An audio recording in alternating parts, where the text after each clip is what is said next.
La economía es el tema de la consulta esta noche. Hemos invitado al doctor Roberto Steiner, director ejecutivo de FEDesarrollo, uno de los institutos de pensamiento económico más importantes y respetados del país, para conversar y analizar sobre la crisis económica que empieza a sentirse con bastante fuerza en Colombia y tratar de dilucidar qué puede hacerse, qué puede hacer el empresario, el gobierno, qué puede pasar en el país. Doctor Steiner, bienvenido. Muchas gracias, Ramón. Un placer estar en la consulta. ¿Cómo ve esta crisis que ya es muy notoria y grave? Es muy grave. Las noticias recientes que ha revelado el DANE de que la economía creció a tasas negativas en el último trimestre nos tomó por sorpresa a todos, incluido al propio gobierno, y sugiere que lo que creíamos que iba a ser un mal año 2009, en realidad empezó a finales del 2008.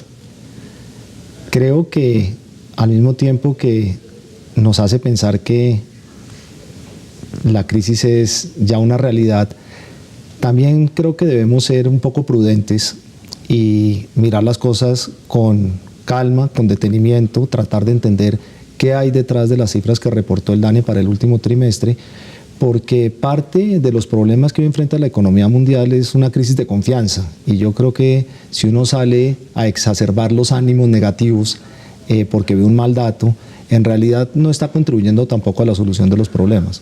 Analicemos esos datos entonces. ¿En qué consiste la crisis en Colombia? Bueno, los datos que reveló el DANE para el último trimestre del año pasado sugieren que la desaceleración se dio fundamentalmente en dos sectores. En el sector de la industria, eso no sorprende, la industria en el último trimestre del año pasado creció a una tasa negativa del 8%. Eso es muy grave, pero en cierto sentido era de esperarse. Guarismos similares se están observando en otros países, caídas brutales de la producción industrial. Lo que nos agarró a todos por sorpresa fue que el sector de la construcción también cayó 8% en el último trimestre, y el sector de la construcción está liderado ese desempeño por lo que pasó con las obras civiles. Hay una enorme contracción de las obras civiles que ejecuta el gobierno. Eso es muy grave. Porque obviamente en una coyuntura recesiva uno esperaría que el gobierno no esté contribuyendo a la recesión, sino por el contrario contribuyendo a hacer política contracíclica, y lo que revelan las cifras del DANE es que ese no fue el caso en el último trimestre del año pasado. Lo que el gobierno tendría que hacer ahora es gastar, gastar y gastar. Hombre, gastar y gastar siempre que gaste bien. Yo creo que el escenario en que el gobierno no gasta es muy malo, pero el escenario en que el gobierno gasta mal es peor. Yo creo que el gran reto que tiene el gobierno es gastar y gastar bien. El sector de infraestructura, particularmente infraestructura de carreteras, es un sector que amerita una atención particular del gobierno. Por un lado, porque es un sector intensivo en empleo y eso ayuda a minorar la fase recesiva del ciclo, y de otra parte es notoria la falta de infraestructura de carreteras de este país. Entonces esa es una política que hace buen sentido en el corto plazo y en el largo plazo. Sin embargo, no todas las carreteras son tan necesarias, no todas las carreteras son igual de importantes, y por eso gastar por gastar es peligroso. Es importante que el gobierno gaste en lo que corresponde y no en lo que no corresponde.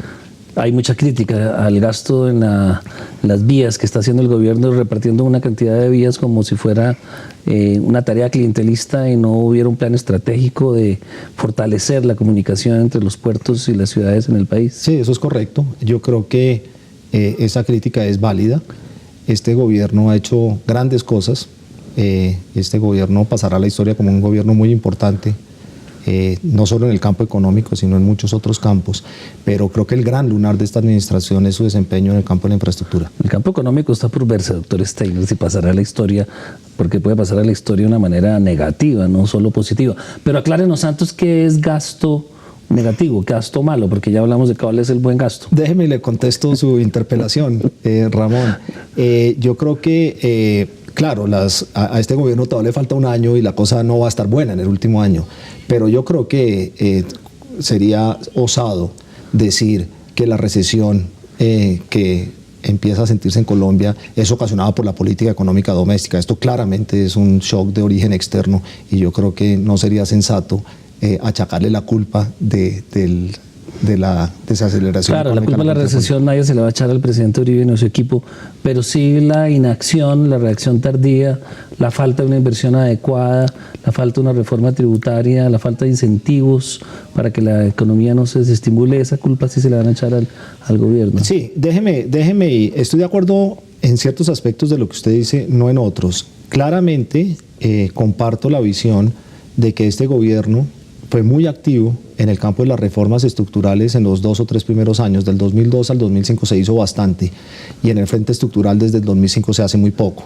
Yo creo que ese es un gran lunar y el gobierno va a tener que cargar con esa carga, con esa falla, sin lugar a dudas. Pero eso de que el gobierno no estaba preparado para la crisis es cierto, pero yo creo que a todos nos cabe una enorme dosis de responsabilidad en esto. Yo creo que la crisis agarró a mucha gente por sorpresa y la magnitud de la crisis también. Yo creo que no es correcto que quienes estamos en el lado de analizar las políticas públicas ahora tomemos la actitud soberbia de decir que al gobierno esta crisis lo agarró con los pantalones abajo. Yo creo que la verdad, en una dosis de alta humildad, es que esta crisis nos agarró con los pantalones abajo a prácticamente todos. Sí, pero usted mismo mencionó el caso de la infraestructura, donde hay una necesidad clarísima y evidente de inversión coherente y grande, y hay una inactividad del gobierno que le ha señalado prácticamente todo el país al señor presidente, y el ministro sigue inactivo. Y en el caso de la vivienda es más grave todavía. La vivienda de interés social en este gobierno es el gran lunar negro, no porque el ministro Lozano o alguien haya sido malo, sino porque simplemente no se ha ejecutado ningún plan masivo de construcción de vivienda, mientras que uno ve en Obama, en Estados Unidos, en Brasil, el gran plan de viviendas que está lanzando Lula, y aquí el gobierno está inactivo, sigue inactivo, no tiene creatividad, está como amarrado de pies y manos para actuar. Yo creo que eso es en parte cierto. Yo creo que el caso de la infraestructura es correcto. Yo creo que el país ha debido tener una infraestructura institucional en el sector, perdón la redundancia, más propicia para haber actuado más rápido. En el caso de la vivienda, la cuestión no es tan sencilla. Yo creo que la cuestión en el caso de la vivienda tiene mucho que ver con clientelismo de inactividad y burocracia. Perdón que lo interrumpa. No, tranquilo. Yo creo que volvamos al tema de la infraestructura. Yo creo que no juntemos cosas. Yo creo que hay una notoria incapacidad de ejecutar infraestructura. Si usted quiere llamar eso clientelismo y corruptela, está bien. Es posible que haya algo de eso, pero a mí me parece que mucho más fundamental que eso es que tenemos un andamiaje institucional muy pobre para desarrollar la infraestructura. Yo creo que cuando uno empieza a pensar que todo es clientelismo, todo es corruptela, no resuelve los problemas. Yo creo que hay unos problemas de institucionalidad en el sector de la infraestructura que han estado identificados desde hace años y este gobierno no los ha corregido. Yo creo que este gobierno no ha sido amigo de la participación del sector privado en la provisión de infraestructura. Y eso es muy grave, porque los países que hoy en día están logrando hacer importantes obras de infraestructura, tanto con propósitos de largo plazo como para suavizar un poco el ciclo económico, sin lugar a dudas están acudiendo con buenas herramientas a la participación del sector privado. Fíjese usted el caso de Chile, por ejemplo. Aquí en Colombia hay un severo problema de institucionalidad en el sector de la infraestructura. Es un gran reto que el próximo gobierno va a tener que atender, pero aquí ese tren ya nos dejó. Y la verdad sea dicha, la capacidad del sector de infraestructura de hacerle la contra al ciclo económico ya no se va a dar, muy probablemente no se va a dar, porque las grandes obras que sigue anunciando el gobierno y que anunció el ministro en la asamblea del BID en Medellín son obras muy importantes, pero consideraciones de muy largo plazo que no se van a ejecutar con seguridad en el corto plazo, que es cuando se necesita que se ejecuten.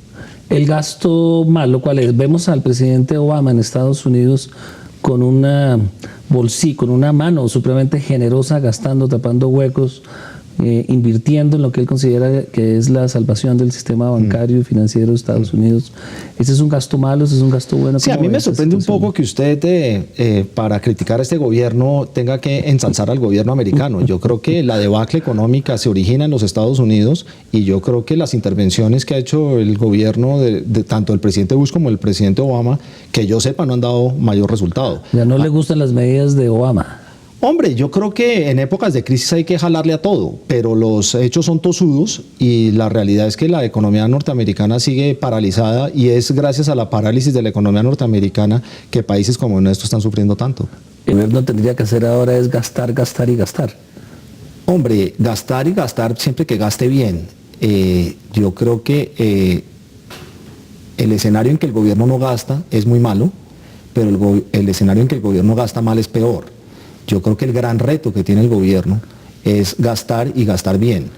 El sector de infraestructura, particularmente infraestructura de carreteras, es un sector que amerita una atención particular del gobierno.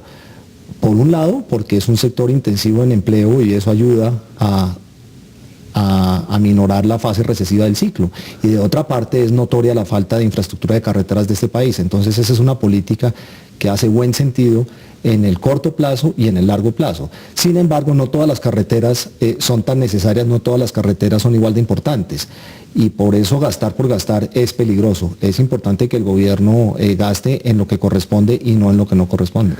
Hay mucha crítica al gasto en las vías que está haciendo el gobierno, repartiendo una cantidad de vías como si fuera una tarea clientelista y no hubiera un plan estratégico de fortalecer la comunicación entre los puertos y las ciudades en el país. Sí, eso es correcto. Yo creo que esa crítica es válida. Este gobierno ha hecho grandes cosas. Este gobierno pasará a la historia como un gobierno muy importante. No solo en el campo económico, sino en muchos otros campos, pero creo que el gran lunar de esta administración es su desempeño en el campo de la infraestructura. El campo económico está por verse, doctor Steiner, si pasará a la historia, porque puede pasar a la historia de una manera negativa, no solo positiva. Pero aclárenos, Santos, ¿qué es gasto negativo, gasto malo? Porque ya hablamos de cuál es el buen gasto. Déjeme le contesto su interpelación, Ramón. Yo creo que, claro, a este gobierno todavía le falta un año y la cosa no va a estar buena en el último año. Pero yo creo que sería osado decir que la recesión que empieza a sentirse en Colombia es ocasionada por la política económica doméstica. Esto claramente es un shock de origen externo y yo creo que no sería sensato achacarle la culpa de la desaceleración. Claro, la culpa de la recesión nadie se le va a echar al presidente Uribe ni a su equipo, pero sí la inacción, la reacción tardía, la falta de una inversión adecuada, la falta de una reforma tributaria, la falta de incentivos para que la economía no se desestimule, esa culpa sí se le van a echar al gobierno. Sí, déjeme, estoy de acuerdo en ciertos aspectos de lo que usted dice, no en otros. Claramente comparto la visión de que este gobierno fue muy activo en el campo de las reformas estructurales en los 2 o 3 primeros años. Del 2002 al 2005 se hizo bastante y en el frente estructural desde el 2005 se hace muy poco. Yo creo que ese es un gran lunar y el gobierno va a tener que cargar con esa carga, con esa falla, sin lugar a dudas. Pero eso de que el gobierno no estaba preparado para la crisis es cierto, pero yo creo que a todos nos cabe una enorme dosis de responsabilidad en esto. Yo creo que la crisis agarró a mucha gente por sorpresa y la magnitud de la crisis también. Yo creo que no es correcto que quienes estamos en el lado de analizar las políticas públicas ahora tomemos la actitud soberbia de decir que al gobierno esta crisis lo agarró con los pantalones abajo. Yo creo que la verdad, en una dosis de alta humildad, es que esta crisis nos agarró con los pantalones abajo a prácticamente todos. Sí, pero usted mismo mencionó el caso de la infraestructura, donde hay una necesidad clarísima y evidente de inversión coherente y grande, y hay una inactividad del gobierno que le ha señalado prácticamente todo el país al señor presidente, y el ministro sigue inactivo. Y en el caso de la vivienda es más grave todavía. La vivienda de interés social en este gobierno es el gran lunar negro, no porque el ministro Lozano o alguien haya sido malo, sino porque simplemente no se ha ejecutado ningún plan masivo de construcción de vivienda, mientras que uno ve en Obama, en Estados Unidos, en Brasil, el gran plan de viviendas que está lanzando Lula, y aquí el gobierno está inactivo, sigue inactivo, no tiene creatividad, está como amarrado de pies y manos para actuar. Yo creo que eso es en parte cierto, yo creo que el caso de la infraestructura es correcto, yo creo que el país ha debido tener una infraestructura institucional en el sector, perdón la redundancia, más propicia para haber actuado más rápido. En el caso de la vivienda, la cuestión no es tan sencilla, yo creo que la cuestión en el caso de la vivienda tiene mucho que ver con clientelismo de inactividad y burocracia. Perdón que lo interrumpa. No, tranquilo. Yo creo que volvamos al tema de la infraestructura. Yo creo que no juntemos cosas. Yo creo que hay una notoria incapacidad de ejecutar infraestructura. Si usted quiere llamar eso clientelismo y corruptela, está bien. Es posible que haya algo de eso, pero a mí me parece que mucho más fundamental que eso es que tenemos un andamiaje institucional muy pobre para desarrollar la infraestructura. Yo creo que cuando uno empieza a pensar que todo es clientelismo, todo es corruptela, no resuelve los problemas. Yo creo que hay unos problemas de institucionalidad en el sector de la infraestructura que han estado identificados desde hace años y este gobierno no los ha corregido. Yo creo que este gobierno no ha sido amigo de la participación del sector privado en la provisión de infraestructura. Y eso es muy grave, porque los países que hoy en día están logrando hacer importantes obras de infraestructura, tanto con propósitos de largo plazo como para suavizar un poco el ciclo económico, sin lugar a dudas están acudiendo con buenas herramientas a la participación del sector privado. Fíjese usted el caso de Chile, por ejemplo. Aquí en Colombia hay un severo problema de institucionalidad en el sector de la infraestructura. Es un gran reto que el próximo gobierno va a tener que atender, pero aquí ese tren ya nos dejó.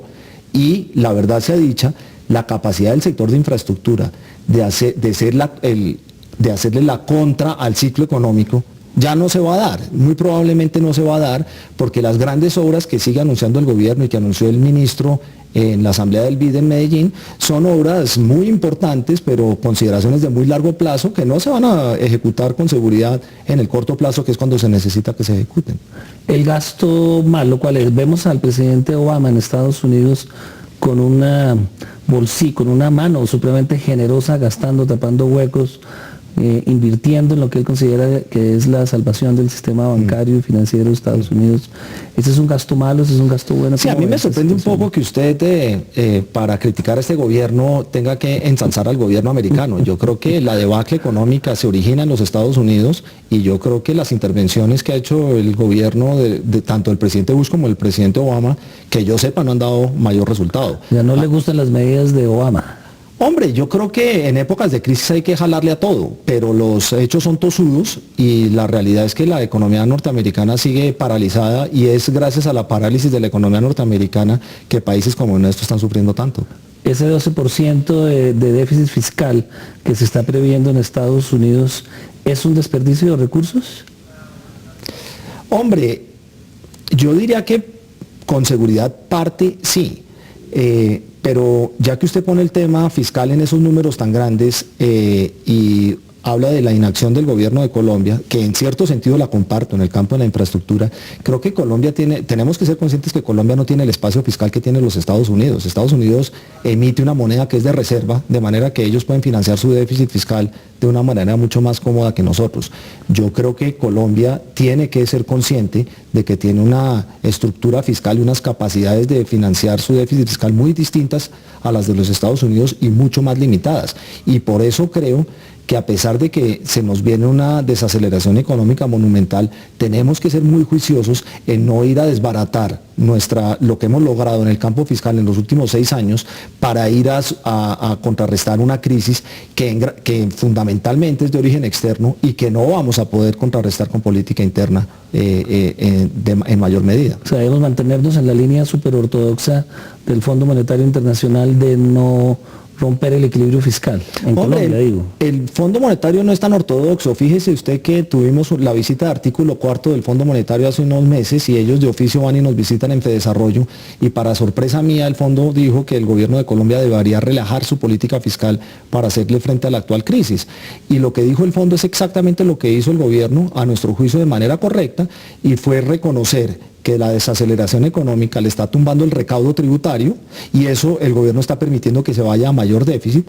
El Fondo Monetario ortodoxo de otros años lo que le habría dicho al gobierno es recorte el gasto a medida que le va cayendo el ingreso. De manera que hasta el Fondo Monetario se ha vuelto heterodoxo en esta coyuntura. Bueno, ustedes los economistas de Fedesarrollo, ¿qué le recomiendan al gobierno para suavizar los efectos de la crisis? ¿Más gasto?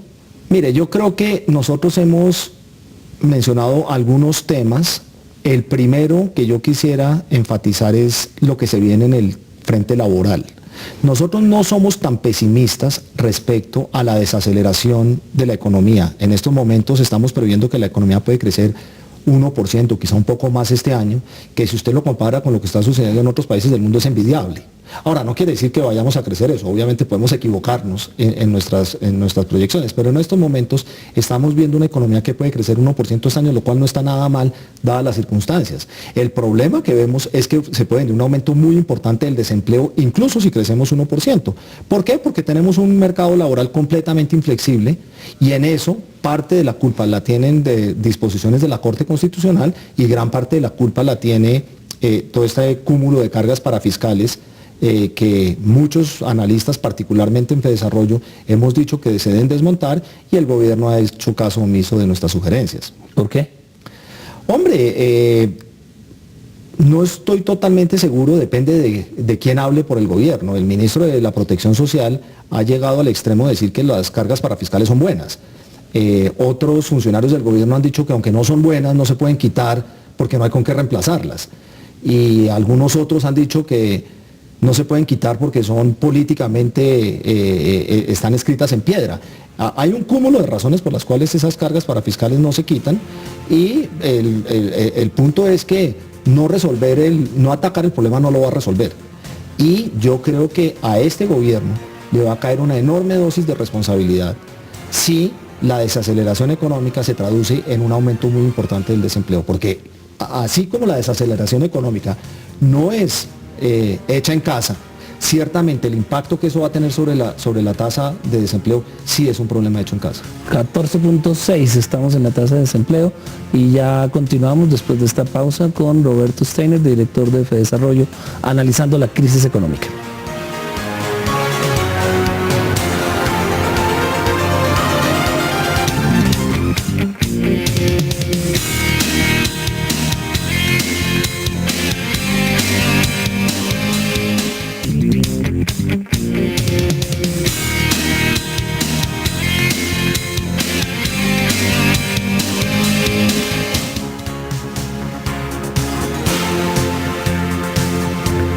Continuamos analizando con el doctor Roberto Steiner, director ejecutivo de Fedesarrollo, la crisis económica de Colombia y del mundo. Y vamos a empezar a hablar del desempleo. La tasa está en más de 14 puntos y se supone que puede llegar a 16, 18 fin de año, 18 segundos más pesimistas, 16 segundos moderados. ¿Cómo ve esa situación para nuestros compatriotas empleados? La situación es mala, pero no tanto, Ramón. El dato que reveló ayer el DANE es una tasa de desempleo del 12,5%. La tasa de desempleo cambia mucho mes a mes y siempre es mucho más alta en enero. El dato que reveló ayer el DANE es una tasa de desempleo de 12,5%, que es ligeramente superior a la del mismo mes el año pasado. Nosotros prevemos que la situación de desempleo va a empeorar, pero no estamos de ninguna manera en el campo de quienes ven esto en 18 o 16%. En este momento estamos pensando que la tasa de desempleo puede llegar a 13,5 o 14%, que de todos modos es muy grave. ¿Cuántas personas son? Eso son como 3 millones de personas. Es grave. ¿Y ahí hay alguna política fuera de reducir todos estos impuestos a la nómina que existen en el país, la gran mayoría muy costosos? ¿Hay alguna otra medida que se pueda tomar? Hombre, el gobierno está tomando medidas. Por un lado, pues la idea de expandir en forma importante el gasto en infraestructura tiene que ver con que ese es un generador de empleo. Están extendiendo unas líneas de crédito para compra de vivienda de clase media, también con el afán de generar empleo. Pero ofrecer crédito en estas épocas en las que todo el mundo está esperando a ver qué pasa, es ofrecer crédito al vacío, porque no hay quien lo tome. Estoy totalmente de acuerdo. Y entonces... Yo no estoy defendiendo al gobierno. Usted me dijo que qué políticas está adoptando el gobierno. Yo creo que algunas de las intervenciones del gobierno no son afortunadas. Creo, usted tiene toda la razón, este no es un tema de que no hay oferta de crédito, lo que no hay es demanda por crédito, y pues uno puede llevar el caballo al pozo, pero no lo puede obligar a que se tome el agua, y yo creo que aquí está pasando lo mismo. Pero las políticas que, repito, las políticas que ha propuesto el gobierno pasan por la infraestructura, por estos créditos para vivienda, y algo que también es tema para discutir es la expansión de los programas de asistencia social, la expansión del programa de Familias en Acción, que en esencia no va a corregir el problema del desempleo, sino más bien va a aliviarle la situación a quienes caen en situación de desempleo.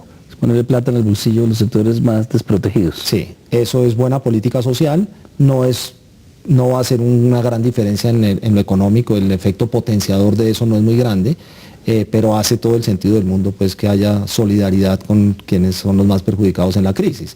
Ahora, esos programas el presidente Uribe pensaba expandirlos desde mucho antes de que se diera la crisis, y eso es algo que sí nos parece muy cuestionable. Hay un tema en varios países que se está desarrollando y es el de reducir los impuestos, quitarle o darle incentivos, por ejemplo, a los empresarios que mantengan sus trabajadores, su nómina intacta, sin generar despidos, darles unos descuentos tributarios. ¿Qué opina de ese tipo de medidas que tampoco está tomando el gobierno en Colombia? Mire, yo soy un enemigo declarado de la política tributaria al detal. Creo que un planteamiento serio sería una reducción generalizada de impuestos. Por ejemplo, un planteamiento que podría hacerse es reducir la tarifa del IVA con carácter temporal, por ejemplo, si se trata de poner más dinero en el bolsillo de la gente. Pero yo creo que la política económica en general debe ser transparente y debe ser no personalizada. El tema de las exenciones claramente nos pone en el campo de intervenciones para beneficiar a algunos y no beneficiar a otros, quién escoge los beneficiados, con qué criterio. Eso es algo que creo que causa muchos más problemas de los que resuelve, particularmente en un país como el nuestro, donde creo que la experiencia con esas exenciones al detal no son buenas. O sea, los amigos del presidente, los empresarios cercanos a los gobiernos, Chávez o Uribe, reciben unos beneficios que desequilibran el recaudo fiscal y la igualdad que debe existir en la tributación. Sobre todo la igualdad que debe existir. Las políticas públicas no deben ser personales, y yo creo que en el tema de las exenciones tributarias claramente hay alguien, no sé con qué criterio, que escoge quién gana y quién pierde, y me parece que eso no es buena política pública. Creo que el tema de rebajar impuestos en una situación de recesión es algo que naturalmente hay que considerar, pero no es una política obvia por una razón que es relativamente sencilla de explicar. Cuando la gente tiene unas perspectivas muy malas, por ejemplo, cuando cree que hay una posibilidad alta de perder su empleo más adelante, es bien factible que una rebaja de impuestos no implique mayor gasto, sino que la gente simplemente se ahorre los recursos. Ese debate se dio en los Estados Unidos. Al final del gobierno anterior, el presidente Bush tenía la intención de confrontar la crisis con una baja importante de impuestos, y la razón por la que finalmente esa baja no se dio de manera significativa era el convencimiento de que en la situación en que se encontraba la economía norteamericana en ese momento, la reducción de impuestos se iría simplemente a mayor ahorro y no a mayor gasto, que era lo que se quería fomentar en ese momento. Pero un impuesto como el IVA, si se reduce, en cambio, si es ponerle plata en el bolsillo a la gente, ¿qué impedimentos hay para que no se haga? Bueno, tiene que ser una ley del Congreso. Pero técnicamente, desde el punto de vista de la economía, es una medida saludable. Mire, el gobierno ya está jugado a que va a permitir que la recesión o la desaceleración económica, porque técnicamente todavía no estamos en recesión, se vaya a mayor déficit. El mayor déficit puede ser construido de distintas maneras, y obviamente una alternativa sería bajar el IVA. Yo no lo estoy proponiendo, pero es algo que claramente me cabría en la cabeza. ¿Y los incentivos a los empresarios por mantener la nómina, algún tipo de reducciones o de bonos tributarios, ese tipo de medidas las han ensayado en otros países? ¿Qué opina? Yo soy muy escéptico de esas medidas, me parece que son engorrosas, administrativamente costosas, generalmente son fáciles de poner y casi imposibles de quitar.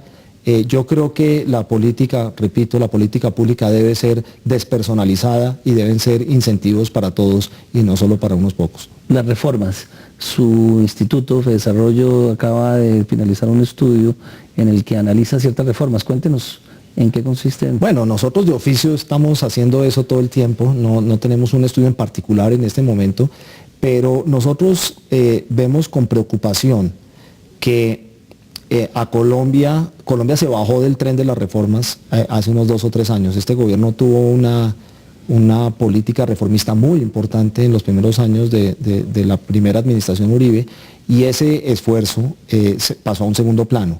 Las razones por las cuales pasó a un segundo plano yo no las conozco, podemos especular, había otras prioridades, pero la verdad es que... Recuérdenos esas reformas importantes de los primeros años. Fueron en todos los frentes: reforma pensional, se hizo algo en el frente laboral, reforma fiscal, reforma a las transferencias a los entes territoriales. Fue un paquete importante de reformas que se hizo de la mano de un programa con el Fondo Monetario Internacional. Pero infortunadamente esa importante primera ronda de reformas no fue continuada con una segunda, y el segundo gobierno del presidente Uribe no ha sido un gobierno que se destaque en el campo de las reformas económicas, y nosotros hacemos un llamado no solo al gobierno, sino a todos los actores en nuestro país, a los centros de pensamiento, a la sociedad civil, a los empresarios. El esfuerzo reformista puede que lo lidere el gobierno, pero finalmente involucra a toda la sociedad. Y aquí creo que todos nos dormimos en los laureles.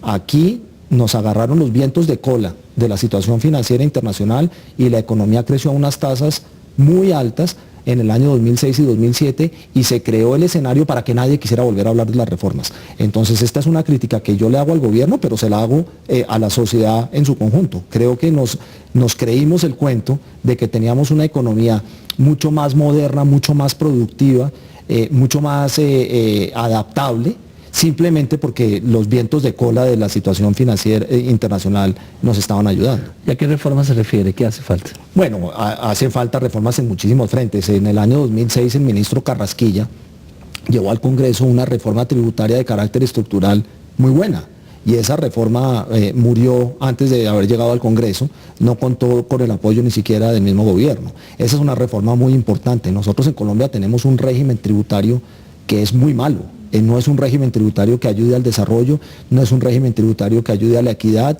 no es un régimen tributario que ayude a la eficiencia. ¿Y ahí la reforma sería en qué sentido? Pues mire, habría que tocar muchos campos, Ramón. Creo que en primera instancia tenemos que redefinir el tema de las bases gravables. Es muy paradójico que en aras de la supuesta equidad, algunos productos de la canasta básica no paguen IVA. Resulta que ese es un buen ejemplo de que el camino al infierno está pavimentado de buenas intenciones. Uno entiende por qué gente cree que esa es buena política social, que la canasta básica no esté gravada, pero sucede que la canasta básica no solo la consumen los más pobres, también la consumimos usted y yo no tenemos por qué no estar pagando IVA sobre varios de esos productos. La propuesta entonces es crear mecanismos para gravar todos los productos de la canasta familiar y mecanismos para devolverle a los más pobres lo que han pagado por ese concepto. ¿Cómo se le devuelve a los más pobres? Una posibilidad es a través del CISBEN. El CISBEN es un mecanismo que se utiliza para asignar recursos de asistencia social del Estado, para definir quién está inscrito en el régimen subsidiado de salud. A través del CISBEN se podría identificar mecanismos para devolverle a los más pobres lo que paguen por el IVA. Pero repito, aquí gente como usted y yo tenemos el enorme beneficio de no pagar IVA por productos que están excluidos, y están excluidos no para ayudarnos a usted y a mí, sino para ayudar a los más pobres. Eso no es justo. Y déjeme y sigo en el tema del IVA. Por favor. Colombia tiene 8 tasas de IVA. Usted, que es una persona viajada, sabe que en la mayoría de los países del mundo existen una, quizá 2 tarifas de IVA. Aquí hay 8. Casi que hay tantos tarifas de IVA como productos en la economía. Eso no tiene ningún sentido, eso es difícil de administrar, invita a la evasión, a la elusión, es muy complejo, y eso no debería ser así. Técnicamente deberían unificarse las tarifas, 2 o 3, o una. Preferiblemente una. Hay países que tienen 2 muy diferentes para bienes de lujo, por ejemplo, mucho más altas, pero la tarifa general del IVA, que en Colombia es del 16%, no cobija una gran parte de los productos que pagan IVA. Hay tarifas del IVA que van del 2 al 45%. Hay un tema que afecta mucho a los consumidores, al ciudadano, y es el del precio de la gasolina, que ha sido muy discutido, muy cuestionado por la manera como el gobierno ha decidido mantenerla alta para prever en épocas de crisis un fondo que le permita mantener los precios más estables. ¿Su opinión? Bueno, yo creo que yo critico la posición del gobierno, pero no necesariamente por las mismas razones por las que los demás los están criticando. A mí me molesta un poco que ahora que el precio de la gasolina que pagamos los colombianos es muy alto, haya gente que se rasgue las vestiduras diciendo el gobierno está esquilmando a los colombianos, esto es una reforma tributaria hecha por fuera del Congreso, nos están haciendo trampa, cuando yo no recuerdo esas voces manifestando nada entre el año 2003 y octubre del 2008, cuando consistentemente el gobierno estuvo subsidiando la gasolina. En promedio la subsidió en 30%, hubo meses en ese periodo en que el subsidio a la gasolina llegó al 50%. Entonces a mí me parece muy paradójico que ahora que hay un sobreprecio a la gasolina, salgan estas manifestaciones de que el gobierno está haciendo política tributaria por fuera del Congreso, cuando haber otorgado un subsidio durante 6 años es igualmente criticable. Claro que los críticos dicen que el subsidio no se desembolsa porque la producción de gasolina es local y no es que el gobierno esté sacando plata de un lado para entregársela al consumidor subsidiándole la gasolina, sino que está cobrando el precio al valor internacional. No, para nada. En el presupuesto nacional hay un rubro que se llama subsidio a la gasolina y eso créame que es muy real. Cuando se tomaron las decisiones de invitar al capital privado a participar en Ecopetrol, se tomaron 2 decisiones muy importantes. Una fue el gobierno se comprometió a quitar el subsidio a la gasolina y 2, a que mientras lo quitaba, el subsidio era transparente en el presupuesto. Hoy en día el subsidio es completamente transparente en el presupuesto y usted está muy equivocado si cree que cuando nos subsidiaron la gasolina en realidad no nos la estaban subsidiando. ¿Era gasolina importada o gasolina nacional? Da lo mismo. No es lo mismo porque si la produce el país no está pagando el costo de importarla. Bueno, pero según ese concepto entonces Hugo Chávez, que produce toda la gasolina, la puede regalar en Venezuela y no la está subsidiando. De hecho, la está subsidiando. Es decir, están dejando de percibir lo que valdría el precio, lo que valdría esa gasolina si se vende el precio internacional. Eso está erogando plata eso es un subsidio. Es un subsidio claro y transparente. Hasta el año 2006 era oscuro en las cuentas de Ecopetrol por las razones que usted expresa y desde el año 2007 es absolutamente claro y transparente en el presupuesto porque del presupuesto nacional tienen que salir los recursos para pagarle a Ecopetrol el subsidio a la gasolina, que era un subsidio absurdo, es un subsidio que beneficia fundamentalmente a los que tienen carro, que son los más ricos, es el subsidio, la política. Transportan mercancías. No, eso es distinto. La gente cuando se dice que el precio de la gasolina afecta a los... Eso es otro tema. Si usted quiere subsidiar el transporte, subsidie el transporte, pero no subsidie la gasolina. Vamos a hacer un corte y ya volvemos a este debate, no, sino conversación con el director ejecutivo de FEDESarrollo, Roberto Steiner.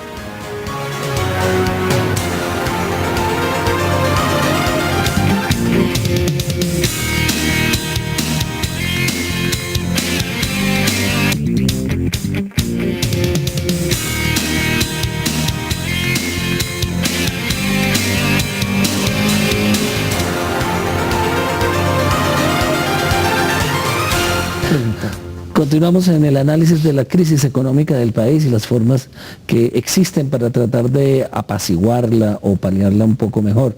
El doctor Steiner estaba analizando el impacto de la gasolina y de la bolsa que el gobierno creó para equilibrar los precios en una eventual subida del petróleo. Pero pasemos a unos temas que le interesan más a los colombianos en este momento, como es el de la caída de las exportaciones. Varios analistas, Caballero Argáez, por ejemplo, señala que entre carbón, níquel y petróleo van a reducirse en 6.000 millones de dólares los ingresos del país al año, que las exportaciones a Estados Unidos van a caer un 10%, que es otros 2.000 millones de dólares, que la crisis de Venezuela y de Ecuador va a generar una reducción de 1.000 a 2.000 millones de dólares en las exportaciones colombianas, y ya sumado todo son 10.000 millones de dólares sobre 38.000 que exporta el país. Es una cifra muy importante. Sí. el origen de la desaceleración económica colombiana es ese. No son dos historias distintas, es lo mismo. La economía colombiana se está desacelerando y está creciendo muy poco, fundamentalmente por un problema que es un choque de tipo externo. El choque externo nos pega a nosotros muy duro por dos razones. Una, porque le vendemos a muy pocos países, y segundo, porque vendemos muy pocos productos. Le vendemos muy poco al Asia, en particular a China e India, que son las dos únicas economías que siguen con alguna dinamismo en estos momentos. Entonces nos estamos perdiendo la posibilidad de pegarnos a aquellas economías que aún tienen crecimientos positivos. Y segundo, exportamos muy pocos productos, particularmente mineroenergéticos, que son los que están observando las caídas de precios más dramáticas. Entonces a nosotros eso nos pega por punta y punta. Si miran nuestros socios comerciales, obviamente los Estados Unidos, que es donde se origina la crisis, y dado el tamaño de la economía americana, pues es la esencia de la crisis. Y segundo, Venezuela, que es totalmente dependiente de sus ingresos por petróleo, y que naturalmente las perspectivas económicas para este año en Venezuela son negras. ¿Qué puede pasar en la economía venezolana? Se espera que haya una devaluación. Chávez ha anunciado claramente que no la quiere hacer, pero desde el punto de vista macroeconómico, ¿qué puede pasar? Mire, el tema es difícil hablar de la economía venezolana porque no es fácil entender bien qué es lo que está pasando allá.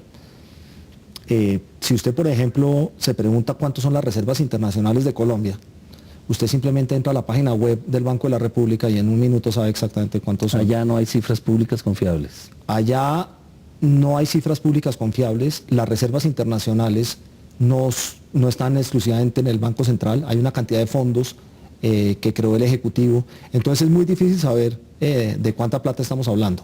No hay transparencia en las cifras. De manera que cuando se dice van a colapsar las exportaciones colombianas a Venezuela, hay que mirarlo con más cuidado. Ya han colapsado varias de alto valor agregado, como es el caso de los vehículos.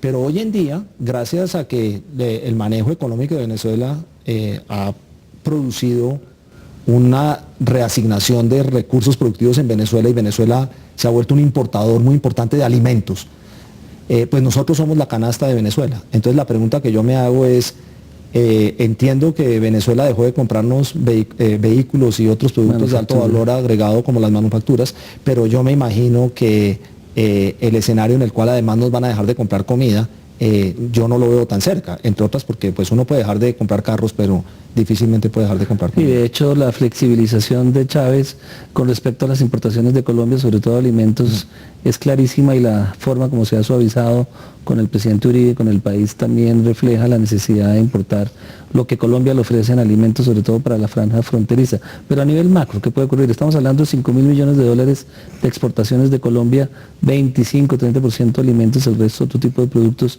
¿Qué puede pasar? Dice usted en Venezuela. Sí. Bueno, con respecto a Colombia. Sí, usted hablaba de una devaluación en Venezuela. Esa posibilidad está ahí. Pero eso afecta a Colombia si llegan a devaluar. Mire, no es tan claro, Ramón, porque precisamente en una economía tan intervenida y tan estatizada como la venezolana, tengo entendido que ya hay mucho comercio con Colombia que se hace a la tasa libre. Entonces no es tan claro que una devaluación del bolívar vaya a producir los efectos típicos que uno esperaría de una devaluación.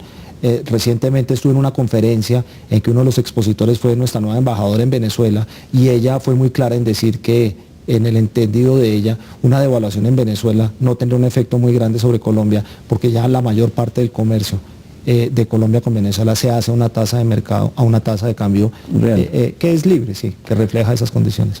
Y en el caso de Ecuador, con una economía dolarizada en donde la flexibilidad que tiene para manejar su política monetaria no existe y tiene que recurrir a aranceles, ¿qué impacto puede tener sobre Colombia? Bueno, afortunadamente Ecuador pues no es un socio tan importante como Venezuela, porque las rigideces en Ecuador son mucho más grandes que en Venezuela. Usted lo menciona con toda razón, es una economía dolarizada y no tiene ninguna capacidad de hacer política monetaria en estos momentos, y sus posibilidades de hacer política fiscal están altamente limitadas porque también es una economía muy dependiente del petróleo. De manera que el impacto de la crisis en Ecuador va a ser muy grande, pero Ecuador no es un socio tan importante para Colombia. A nivel macro, obviamente, en algunos sectores se van a ver bien afectados. A nivel micro, si afectó DMG, ¿cómo afectará una caída de 800 millones de dólares a 400 en la frontera? Es correcto. Y el tema de las remesas, que también está afectando, ya han caído un 10% en este trimestre, y se supone que los latinos van a seguir siendo expulsados del mercado laboral norteamericano, y los colombianos dentro de ese grupo de latinos. ¿Cómo va a afectar? Sí, obviamente ese es el otro canal, pero déjeme le digo que las remesas es el flujo más estable de ingresos de la balanza de pagos. Es cierto que caen las remesas, ya estamos observando eso, pero caen mucho más las exportaciones de petróleo, caen mucho más las exportaciones de manufacturas que las remesas. En este contexto de alta volatilidad, las remesas lo que hacen es ser un factor de estabilización. No es preocupante por ese lado. Es preocupante, yo no diría que sea preocupante desde el punto de vista cambiario, es preocupante desde el punto de vista del consumo de los hogares colombianos, porque hay hogares colombianos que mantienen niveles de consumo muy dependientes de las remesas que reciben del exterior. Esas cifras que le cité de Caballero Argáez de 10.000 millones de dólares menos de exportaciones, ¿le parecen exageradas o son aproximadamente correctas? Me caben en la cabeza, sin duda. ¿Qué impacto tiene en Colombia que se exporte 10.000 millones de dólares menos? Bueno, pues afortunadamente Colombia no es una economía tan abierta. Colombia, para sorpresa de todos, es una economía relativamente cerrada. Es una de las más cerradas de América Latina. No tan cerrada como Brasil, pero definitivamente no tan abierta como por ejemplo la economía chilena. Eso lo que quiere decir es que Colombia depende fundamentalmente o en medida importante de su mercado doméstico. Nosotros tenemos un mercado doméstico que es muy grande. Entonces hay que corregir por el tamaño del comercio exterior las cifras de desplome de las exportaciones. ¿Se nos van a subir los productos importados de precio en una suma considerable? ¿Por la falta de dólares? Bueno, esa nos lleva al tema de la tasa de cambio y la política del Banco de la República, y sí, evidentemente las importaciones se van a volver más costosas, ya son más costosas en pesos por definición,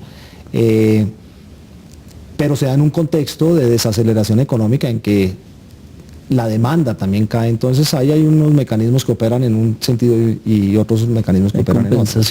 ¿Cómo ve la política del Banco de la República? Yo creo que el Banco de la República se ha movido en el sentido correcto y en montos adecuados. Con enorme humildad debo decir que siempre pensé que deberían bajar más lentamente las tasas de interés de lo que las ha bajado el banco. ¿Por qué? Porque pensé que probablemente subestimamos el efecto de la desaceleración económica y sobreestimamos el efecto de la devaluación del tipo de cambio sobre la inflación. Pero el Banco de la República fue mucho más agresivo de lo que algunos de nosotros estábamos sugiriendo, y creo que los hechos le han dado la razón. Y de hecho, en estos momentos creo que no hay alternativa distinta a que el banco siga agresivamente reduciendo sus tasas de interés. O sea, está haciendo a su juicio lo que debe hacer y no tiene más maniobra. En estos momentos no tengo la menor duda de que está haciendo lo que debería hacer. Creo que será para la historia determinar si se demoró mucho en empezar el ciclo de expansión monetaria, pero eso será para los historiadores. ¿Qué otra política cree usted que el gobierno podría asumir? ¿Qué ideas se pueden botar sobre la mesa para pensar en formas de reactivar la economía o reducir el impacto de la crisis global? Hombre, Ramón, yo creo que la crisis la crisis internacional es de una magnitud tan grande que yo creo que uno debe tener metas razonables. A mí me asusta mucho que exista la percepción de que por la vía de las políticas públicas el gobierno va a poder contrarrestar este alud que se nos vino encima. Yo creo que hay que ser tremendamente cuidadosos, hay que ser tremendamente responsables y hay que entender que lo que está en juego no solo es una baja tasa de crecimiento este año y quizás el siguiente, sino también está en juego la estabilidad macroeconómica del país a largo plazo. Yo creo que la gran fortaleza de la economía colombiana de los últimos años radica en un sistema financiero sólido y en unas finanzas públicas que han mejorado muchísimo. Y yo creo que ese es un gran activo que tiene Colombia y que ojalá lo tenga vigente en 1 o 2 años cuando la situación allá afuera mejore, de manera que nos agarre en una posición estructuralmente fuerte. Me da mucho susto que por ir a corregir o ir a tratar de contrarrestar el shock externo, tomemos medidas en el frente monetario, en el frente fiscal, en el frente financiero, que no logren su propósito en el corto plazo y debiliten a la economía en el largo plazo. Usted es de los economistas que critican por no tomar medidas que beneficien al ciudadano, que le permitan sobrevivir mejor en medio de la crisis, porque prefieren que los indicadores macroeconómicos se mantengan saludables para los organismos y los veedores internacionales. No, yo lo que creo es que a mí me interesa el bienestar de los ciudadanos, no solo hoy, sino en el mediano y en el largo plazo. Y creo que se le haría un flaco favor a los colombianos de ir a hacer locuras en el frente macroeconómico, supuestamente para mejorar la situación en el corto plazo, creando una bomba de tiempo en el largo plazo. Por esas ya pasamos, la crisis monumental del año 99 así lo atestigua. No al populismo económico, dice el doctor Roberto Steiner, director de FEDESarrollo. Ya continuamos en la consulta.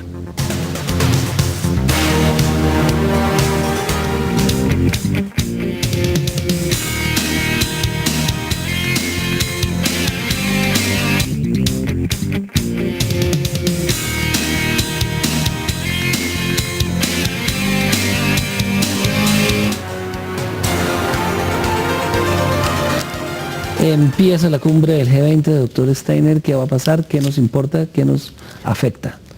Bueno, la cumbre del G20, hay gente que la ve como Bretton Woods 60 años después. Yo soy un poco escéptico, no creo que vayan a pasar tantas cosas. Hay países que quieren una política fiscal más o menos común, o sea, particularmente los americanos quieren comprometer a los europeos a que hagan un programa de expansión fiscal del estilo que hicieron ellos mismos, y eso no es de buen recibo en muchos países de Europa, particularmente en Alemania, que carga con el peso de gran parte de la economía europea. Entonces yo creo que eso va a ser difícil.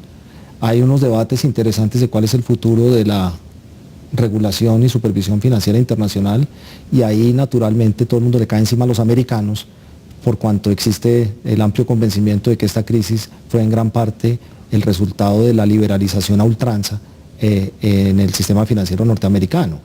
Y ahí yo creo que va a haber más puntos de acuerdo. Yo creo que incluso los más tosudos amantes del libre mercado tienen que reconocer que se requiere una estructura regulatoria distinta para muchos de los intermediarios financieros que hicieron crisis en el pasado reciente. Ahí yo veo que puede haber avances más importantes. Y el tercer tema, a mi entender, tiene que ver con el futuro de las instituciones de Bretton Woods, el Fondo Monetario y el Banco Mundial, particularmente el Fondo Monetario. No estoy muy seguro de que se vayan a tomar decisiones, ese no es el foro para tomar esas decisiones, pero sí, sin duda es un foro apropiado para avanzar esas decisiones. Creo que a lo que van las discusiones es aumentar el tamaño del Fondo Monetario, aumentar el arsenal de dinero con que cuenta el Fondo Monetario para ayudar a las economías, particularmente las emergentes. Eso es importante, pero me da lástima que probablemente lo que no va a estar en la agenda es una discusión de la gobernabilidad del Fondo Monetario, el mayor rol que deberían tener en las decisiones del Fondo Monetario países emergentes como el nuestro, pero sobre todo Brasil, China, India, Rusia.